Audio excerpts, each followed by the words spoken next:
welcome to the 7th edition of the Lunchbox from SALT. My name is Dave. I'm the founder of SALT, Sport and Life Training. We're a not-for-profit health education company that normally presents in sporting clubs and workplaces on a whole range of topics related to wellbeing and mental health, leadership and culture. Our goal for our Lunchbox series is to inspire and connect you. To do that, each day we're going to introduce a topic that we hope will inspire you to take action that will benefit both you and those you love and care for. We're asking you to connect with each other during our webinar by sharing your stories, insights or questions through the chat and Q&A icons. We'd love to know who you are and where you're from, so please take a moment to write in our chat. And as always, we'd like to thank our terrific sponsors, Eastland, Bendigo Bank and FC Business Solutions for your generosity. Without your support, these sessions would not be possible. Today we're going to be discussing self-care, and our opening editorial will be presented by a dear friend of mine, Larice Temple. Welcome, Larice. Larice is the Managing Director of the Ripple Effect Institute. She's been a leader in the construction industry, a business owner, a project manager, a consultant, a speaker and facilitator, a wellbeing advocate, and much more.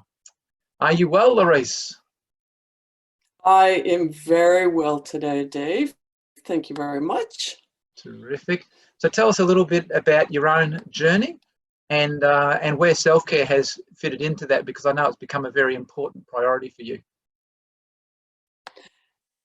Yeah, thanks for that, Dave. This is a really, really important I guess almost mantra for me now. So I was really, really excited about having this as one of our topics for today's lunchtime session.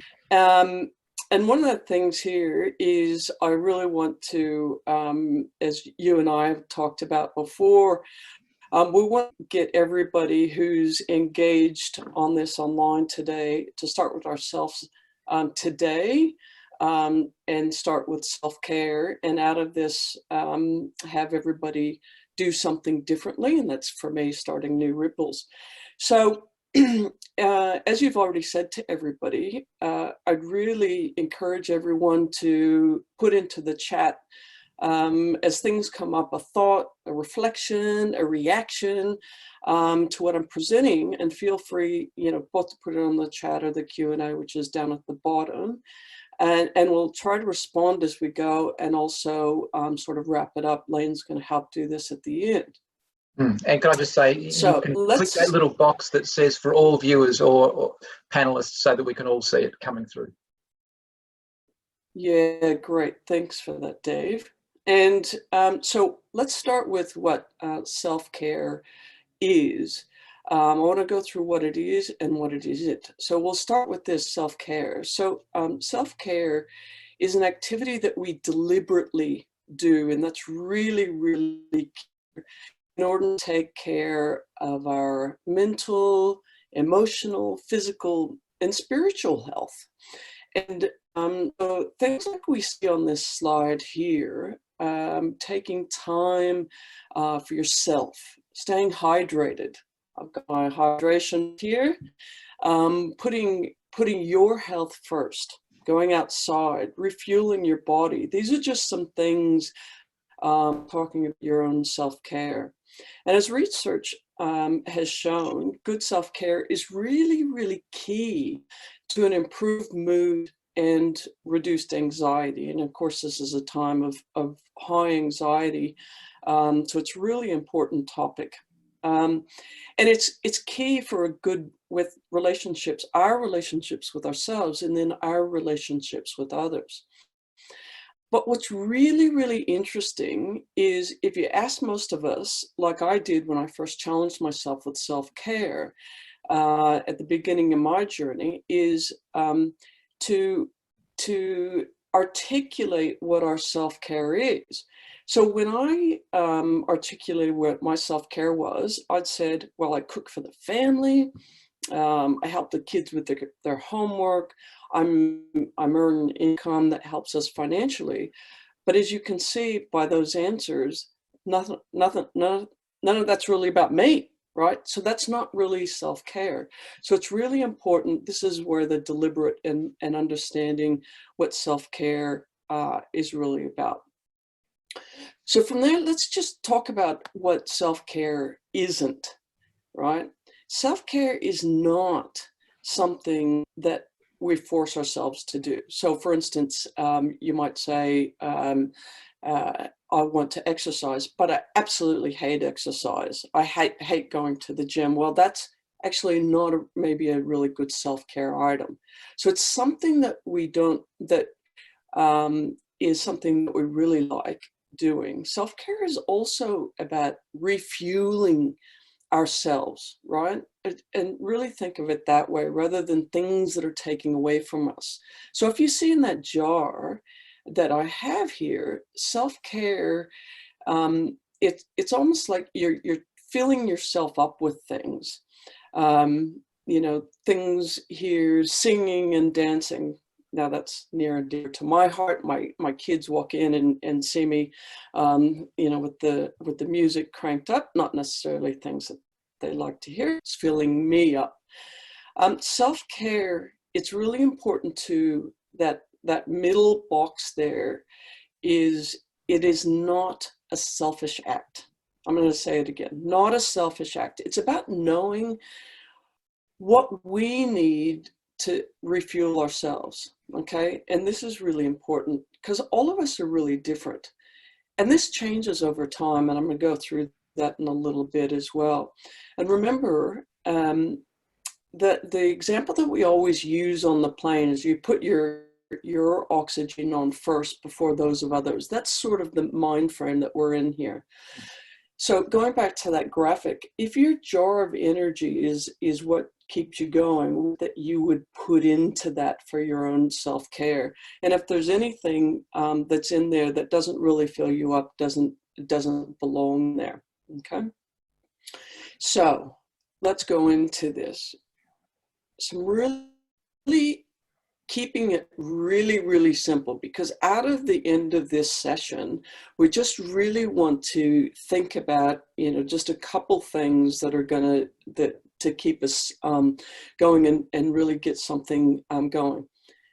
To keep it simple is not to take all those things in the jar and go, okay, today I'm going to hydrate myself. I'm going to eat well. I'm going to, you know, start a physical routine. I'm going to do all these things, when we know if we did that, we just, you know, that would last as long as the thought itself, most likely. The second thing is, you know, it needs to be something you actively plan. So again, I use the word deliberate rather than something ad hoc, right? So you can't say, well, I want to hydrate more often, but and then not do it. What you're doing then is to hydrate more often, and then you're changing your routine by having then your bottle of water right next to you. It's very deliberate for me that I'm going to fill this up 3 times a day. So, you know, something very, very that needs to happen. And then it's really important is to listen to yourself. Again, think about that jar of the things that are filling you up. You know, I was thinking that by providing for others and feeding and nurturing the family and so forth was actually self-care, when it wasn't. That was actually not filling myself up. So again, think about your others, yourself, not others, when you're addressing this. And this is not selfish. This is about creating a space and filling yourself up, so then you can give more to others later on. So that's really, you need to really listen to your own heart. And that's actually a little bit more complex than it sounds like. All right, so I just want to put this in context with sharing my own story. And what sort of was my trigger was that I went through cancer 6 years ago, and it was a very aggressive stage 4 cancer. And overnight, basically my life changed, where I was told that I had cancer, I had to have a double mastectomy, I had to start going through chemo. And this started from the point of being told this. 2 days later, I started this journey. So it was a radical change in my life very, very quickly. And I got through that journey, which took about a year of being in and out of hospital and so on and so forth. But what I started to realize, probably a year after that, was I don't think I was still taking care of myself. So I read this book on how you make change, the neuroscience behind change, if you will. And it was saying take things from your subconscious and put it to the conscious. How do you do that? Well, the way you do that is you say that aloud, and that makes you quite vulnerable. So it was a really pivotal day for me. I'm going, okay, I'm going to do this. I'm going to do this. My self-care is that I am saying to myself that I'm exercising, but actually I'm not, right? So what I'm going to do is I'm going to say aloud that I need to change my exercise routine. And I ran into a friend, and it was in front of Rumor Mill, which you and I know, Dave. That's where I catch up and with people, and I love my coffee. And I said to her, "You're looking fantastic. What is it that you're doing?" Because I want to get physical exercise into my routine. And through that conversation, she put me on to Steve, who runs F45, and he became my personal trainer for a while, and I started F45. So by making myself vulnerable and putting physical exercise into my routine now was the self-care that I needed. That was the one thing I was going to do. Right? So the list that you see below didn't start, like I said, this is a journey. And so then the things that I had to do after this was I said, okay, I put physical health in, but now what are the other things that I need to do? So one of the really important things was creating a boundary. And this is creating a no list of things to do. No, I did not want to have caffeine after a certain time. Yet, no, I did not want to go to bed after midnight. No, I didn't want. I was starting to put boundaries around things. And that was really important. So then as I started to do that, sleep was really important because I realized I wasn't getting enough sleep. So I said, okay, right. So these are basic checklists if you go into self-care that I needed to get enough sleep. And so one of the things I now do is I make sure that I turn off electronics, and I do certain things around that to ensure that I get enough sleep when I go to bed 9:30, 10 o'clock. And then later on, now we're now a couple of years down the track from this first putting on the physical activity. And I decided that promoting a nutritious and healthy diet, well, the F45 program actually puts that in there. And so I had put in and said, yes, I would adhere to that as well, which was really good because it was simple and it was easy for me to incorporate into my life. So again, I didn't have that as part of my original intent, but now I deliberately, now 3 years on, still have each one of these items. So then spending time with loves and support group, well, now I could spread myself a little bit out and spend more times. That was really, really important to me. And I was really keen to be very deliberate on who I was spending time with and that quality time. And that really changed some of my relationships to a deeper relationship as well.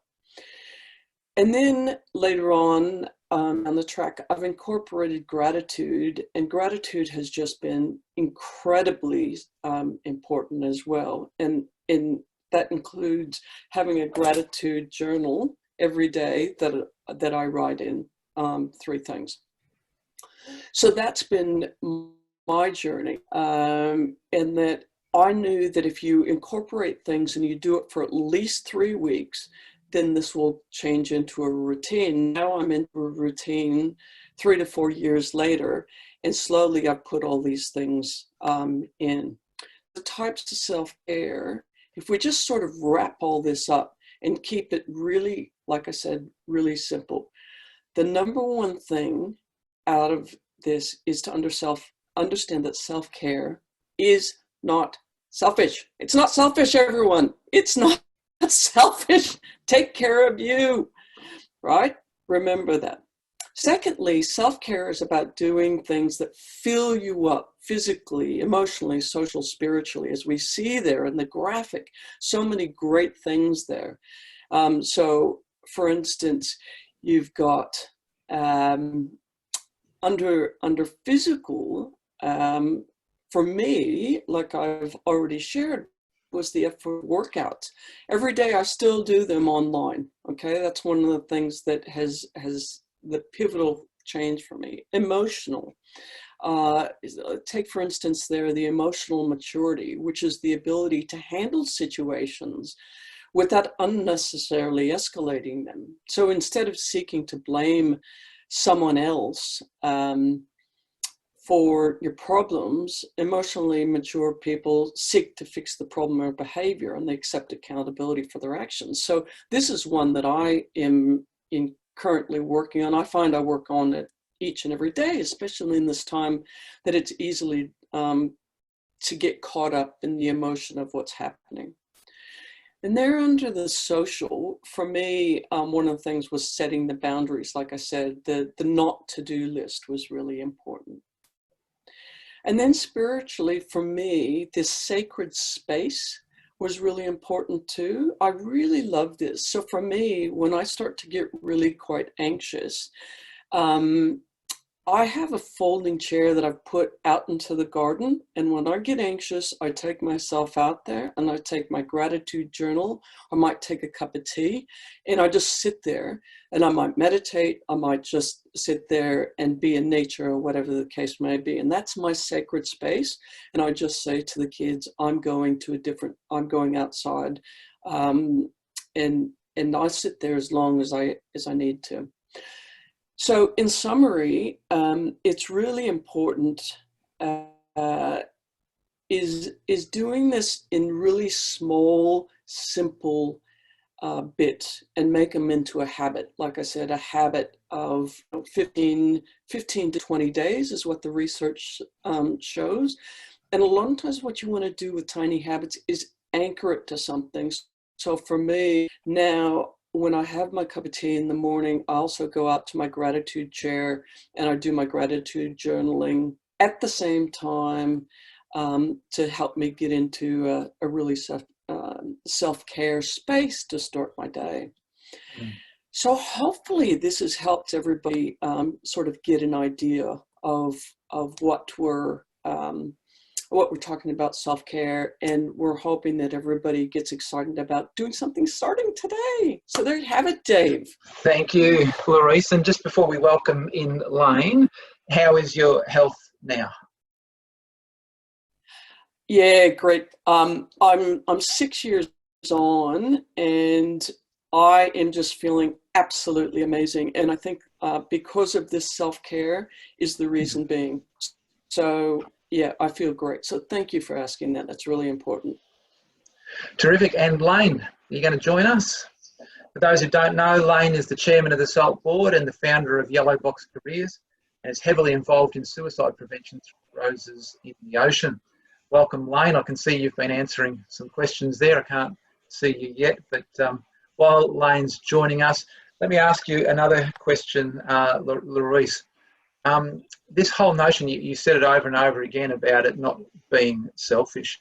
I reckon this is like the greatest obstacle. It feels to me like it's this extra privilege that we have to position after all the essential non-negotiables of life are taken care of. And somebody I noticed in the feedback was saying it's all very important, but it's about time.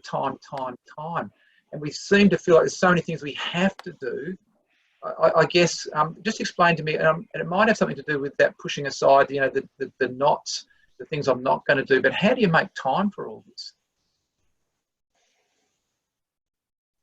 Yeah, great question. And I admit I struggled early on with trying to figure out how you do that.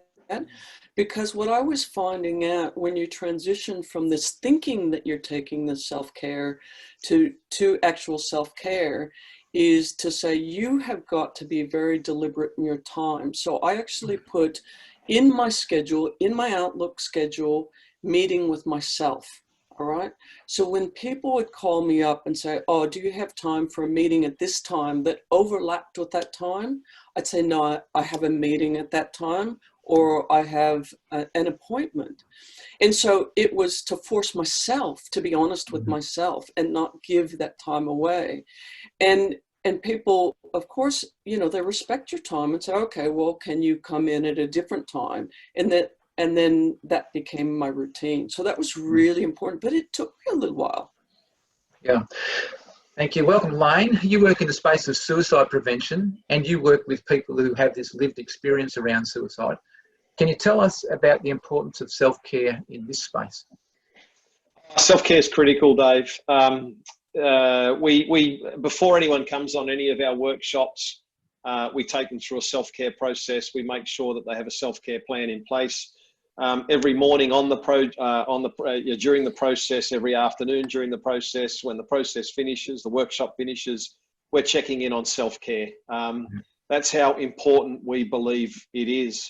I'll tell you a really interesting, just a quick little story about a lady in Newcastle that was on one of our programs, and I was talking to her about self-care, and she described her life this way. She said, when I was a little girl in South Africa, I used to go to my grandpa's house, and on the wall he had a little switch, and when he used to turn the switch up, it used to make the lights go up, and when he turned the switch down, it used to make the lights go down. Obviously it was just a dimmer switch, but to her it was fascinating. And her grandfather said to her, if you touch the switch, then the whole house will go upside down. And that was his way of making sure she didn't touch it. And she said, then my son passed away from suicide. He died by suicide. And she said, it was like someone came to my switch and turned my switch, and my whole house turned upside down. And she said, self-care strategies have been the most important thing to learning how to live and to thrive in an upside down house.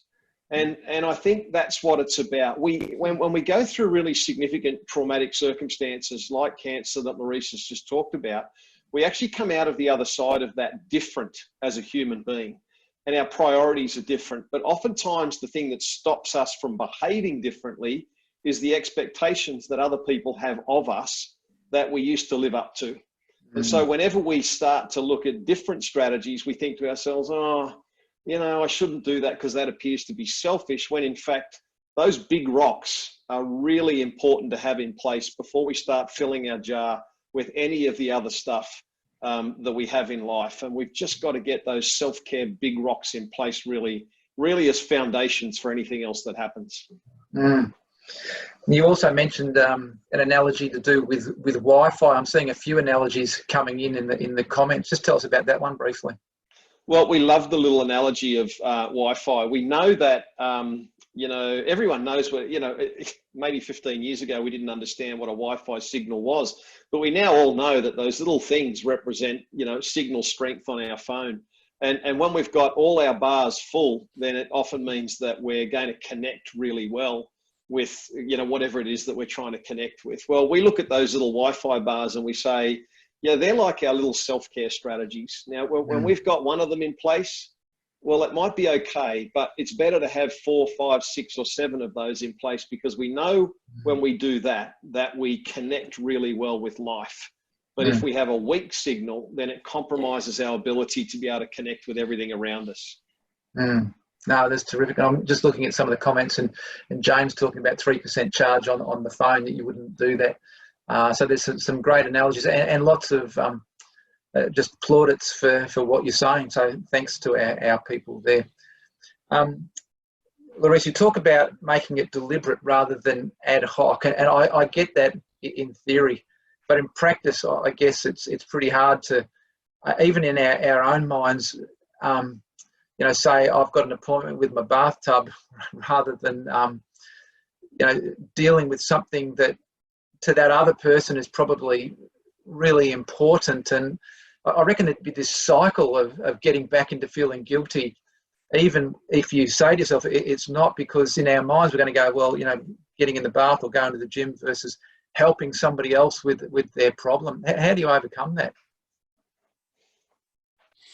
Yeah, and I think this is, you know, it's a great question, Dave, because it is not like flipping a switch. This is a journey that we're on, and we feel guilt, as you say, you know, of putting ourselves out there and making time for ourselves. So it's not thinking of it, whatever is in your jar, whether it's the bathtub or whether it's, you know, having time in your sacred place, or it's the F45 or going to Rumor Mill and having a coffee. Those are the things that fill my bars up. I want my bars, like Lane says, to be all filled up, so I have more for myself, my relationships, and my community. So, and if you're at 3%, you don't have that for everybody else. And so it's not thinking of what's in the jar and how somebody else is going to view that, because this is not about them. This is about you and your jar. Somebody else's jar may look completely different. So it's not about someone judging that either. Can I add another point to that, Dave, which I think is really important, and that is that self-care strategies protect you when things start to go wrong. When triggers begin to occur that are starting to have a physical or emotional effect on you, you don't want to be thinking at that particular point in time, what have I got to do to, you know, to build my resilience, or what have I got to do to protect myself? You want to know what it is that you need to do in order for you to find your way through the complexity of that situation. I don't want to be thinking about, should I do this or should I do that? I want to know, if I do that, I know what the effect is going to be on me. Therefore, I just gravitate towards the things that I know that work. And to Larissa's point, what she's telling us, I think, is have those strategies already in place. When things get tough, you know your go-to spaces to actually make sure you can get through it. No, like that. Guys, I'm going to bring it to an end. What's that, Larisse? Yeah, I just want to pick up very briefly on Travis. You know, he's talking about he feels guilty about this, and you know, talk to the family about, you know, each one of you having a self-care plan, and make it so you're supporting each other, so you're not feeling guilty about that. No, I think that's terrific. Well, Larisse, that's been fantastic. Thank you so much for sharing with us today, and thank you, Lane. I'm going to just bring up what we're doing in the next week or so, or the next session. So before we sign off, we thank our sponsors again, Bendigo Bank, Eastland, and the Ripple Effect Institute and FC. Also, just coming up on Monday, No Sport, No Friends, What Now? And we've got Anthony Phillips going to join us. Many of you will have heard of Camp Australia. Anthony is the founder of Camp Australia. In fact, from memory, I reckon he was the first personal trainer in Australia back in the early 80s. That might be debatable. But he's got some very creative ideas about getting our kids who are missing the physical, the social, the emotional, the community, and it could be us, not just our kids. What can we do to keep those quality connections happening when we've got no sport? And what can we do to exercise in really creative ways, exercise our bodies, but exercise our minds and our creativity and a range of things like that. Today, again, we have spoken about some serious topics at times, and so if you are struggling, that's the number for Lifeline, which we always put up. Otherwise, we do want to thank you as we come to the end. We are planning to have some terrific sessions next week as well. On the Wednesday, we'll be talking about what drives you. What are your inner motivations? You know, what are some of those values that you hold on to that are good, but what are some of the ones that might be negative and you're not even aware are there? And next Friday, we'll be talking about what are your superpowers? What are your strengths? The things that if you're in that zone, you're energized, you're doing well, and how can we get into those zones more frequently? So thanks to everybody, particularly those who've joined us for the first time. If you want any follow-up comments from today, go to our Facebook site where you can continue to discuss issues. If you have missed any of our sessions, you can watch them on catch-up through YouTube. You can access those through either Facebook or our website. So it's 1:30. We thank you. Remember, we come out of this fitter, healthier, better, richer, stronger in all the things that really matter if we use this time of physical isolation in really positive ways. Thank you, everybody.